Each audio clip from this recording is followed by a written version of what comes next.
It's late. Time for your story, I think.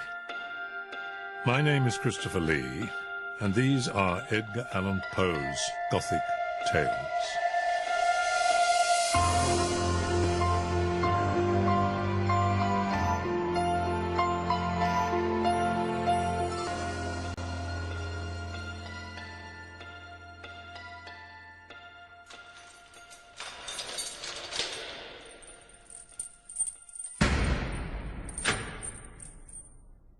True. Nervous, very, very dreadfully nervous I had been, and I am. But why will you say that I am mad? The disease had sharpened my senses, not destroyed, not dulled them. Above all was the sense of hearing, acute. I heard all things in the heaven and in the earth. I heard many things in hell. How then am I mad? Hearken, and observe how healthily, how calmly I can tell you the whole story. It is impossible to say how first the idea entered my brain, but once conceived, it haunted me day and night. Object, there was none. Passion, there was none. I loved the old man. He had never wronged me. He had never given me insult. For his gold, I had no desire. It was his eye. He had the eye of a vulture, a pale blue eye with a film over it. Whenever it fell upon me, my blood ran cold, and so by degrees, very gradually, I made up my mind to take the life of the old man, and thus rid myself of the eye forever. You should have seen me. You should have seen how wisely I proceeded. With what caution, with what foresight, with what dissimulation I went to work. I was never kinder to the old man than during the whole week before I killed him. And every night, about midnight, I turned the latch of his door and opened it, oh, so gently. Then, when I had made an opening sufficient for my head, I put in a dark lantern, all closed so that no light shone out. And then I thrust in my head. Oh, you would have laughed to see how cunningly I thrust it in. I moved it slowly, very, very slowly, so that I might not disturb the old man's sleep. It took me an hour to place my whole head within the opening so far that I could see him as he lay upon his bed. Oh, would a madman have been so wise as this? When my head was well in the room, I undid the lantern. Cautiously, oh, so cautiously, cautiously, for the hinges creaked. I undid it just so much that a single thin ray fell upon the vulture eye. And this I did for 7 long nights, every night, just at midnight. But I found the eye always closed, and so it was impossible to do the work. For it was not the old man who vexed me, but his evil eye. Upon the 8th night, I was more than usually cautious in opening the door. A watch's minute hand moves more quickly than did mine. To think that there I was, opening the door little by little, and he not even to dream of my secret deeds or thoughts. I fairly chuckled at the idea. Perhaps he heard me, for he moved on the bed suddenly, as if startled. His room was as black as pitch, and so I knew that he could not see the opening of the door, and I kept pushing it on, steadily, steadily. I had my head in, and was about to open the lantern, when my thumb slipped upon the tin fastening, and the old man sprang up in bed, crying out, "Who's up there?" I kept quite still, and said nothing. For a whole hour I did not move a muscle, and in the meantime I did not hear him lie down. He was sitting up in bed, listening, just as I have done, night after night, hearkening to the death watches in the wall. Presently I heard a slight groan, and I knew it was the groan of mortal terror. I knew that he'd been lying awake ever since the first slight noise, when he turned in the bed. His fears had been ever since growing upon him. He'd been trying to fancy them causeless, but could not. He'd been saying to himself, "Oh, it's nothing but the wind in the chimney. It's only a mouse crossing the floor. Or it is merely a cricket which has made a single chirp." Yes, he had been trying to comfort himself with these suppositions, but he had found all in vain. All in vain, because death, in approaching him, had stalked with his black shadow before him and enveloped the victim. And it was the mournful influence of the unperceived shadow that caused him to feel the presence of my head within the room. When I'd waited a long time, very patiently, without hearing him lie down, I resolved to open a very, very little crevice in the lantern. So I opened it. You cannot imagine how stealthily, until at length a simple, dim ray, like the thread of the spider, fell full upon the vulture eye. It was open, wide open, and I grew furious as I gazed upon it. I saw it with perfect distinctness, all a dull blue, with a hideous veil over it that chilled the very marrow in my bones. But I could see nothing else of the old man's face or person, for I directed the ray as if by instinct, precisely upon the damned spot.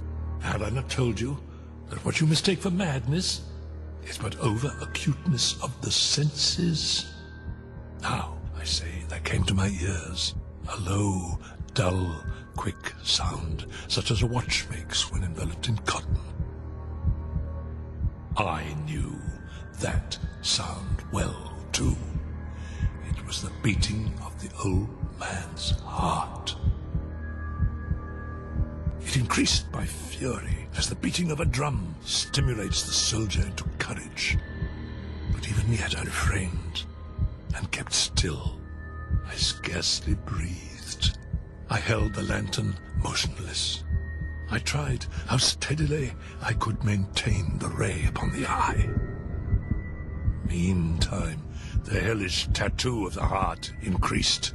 It grew quicker and quicker and louder every instant. The old man's terror must have been extreme. It grew louder, I say.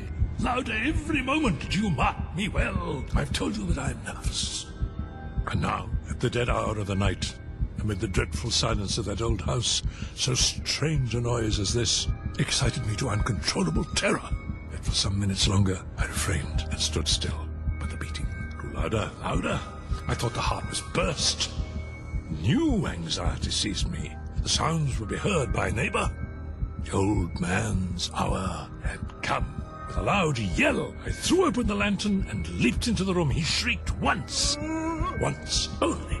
In an instant, I dragged him to the floor and pulled the heavy bed over him. I then smiled gaily to find the deed so far done. But for many minutes the heart beat on with a muffled sound. This, however, did not vex me. It would not be heard through the wall. At length it ceased. The old man was dead. I removed the bed and examined the corpse. Yes, he was stone dead. His eye would trouble me no more. If you still think me mad, you will think so no longer when I describe to you the wise precautions I took for the concealment of the body. The night waned, and I worked hastily, but in silence. First of all, I dismembered the corpse. I cut off the head and the arms and the legs. I then took up 3 planks from the flooring of the chamber and deposited all between the scantlings. I then replaced the board so cleverly, so cunningly, that no human eye, not even his, could have detected anything wrong. There was nothing to wash out, no stain of any kind, no blood spot whatever. I had been too wary for that. When I had made an end of these labours, it was 4 o'clock, still dark as midnight. As the bell sounded the hour, there came a knocking at the street door. I went down to open it with a light heart, for what had I now to fear? There entered 3 men, who introduced themselves with perfect suavity as officers of the police. A shriek had been heard by a neighbour during the night. Suspicion of foul play had been aroused, and they, the officers, had been deputed to search the premises. I smiled, for what had I to fear? I bade the gentleman welcome. The shriek, I said, was my own, in a dream. The old man I mentioned was absent in the country. I took my visitors all over the house. I bade them search well. I led them at length to his chamber.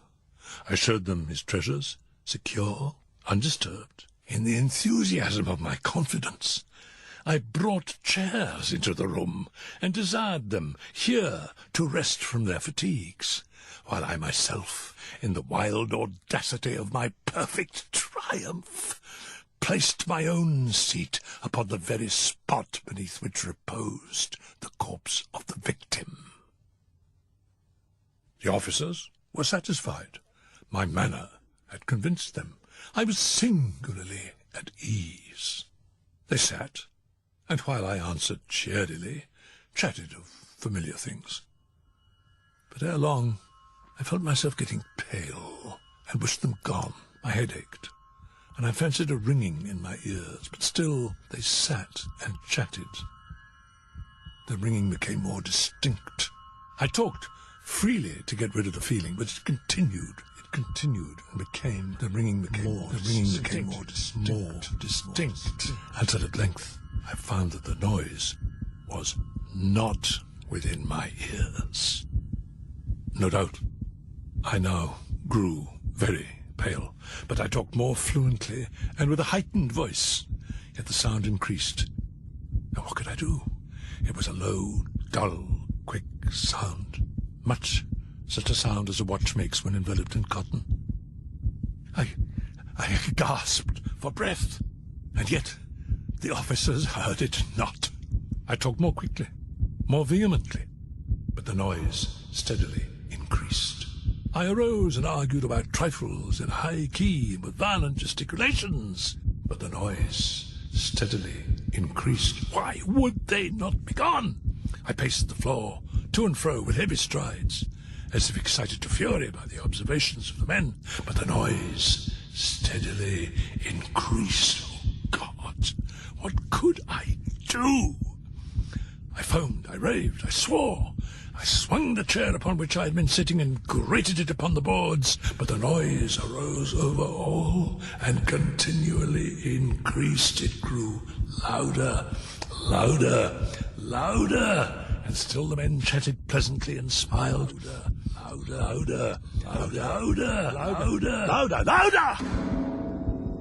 Was it possible they heard not? Almighty God, no! No! They heard! They suspected! They knew! They were making a mockery of my horror. This I thought, and this I think. But anything was better than this agony. Anything was more tolerable than this derision. I could bear those hypocritical smiles no longer. I felt that I must scream or die. And now, again, hark! Louder! Louder, louder, louder! Villains! I shrieked. Dissemble no more! I admit the deed! Tear up the planks here! Here! It is the beating of his hideous heart!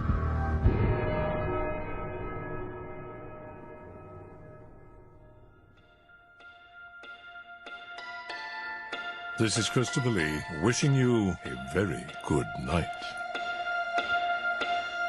Edgar Allan Poe's Gothic Tales are a unique production for BBC Radio 2.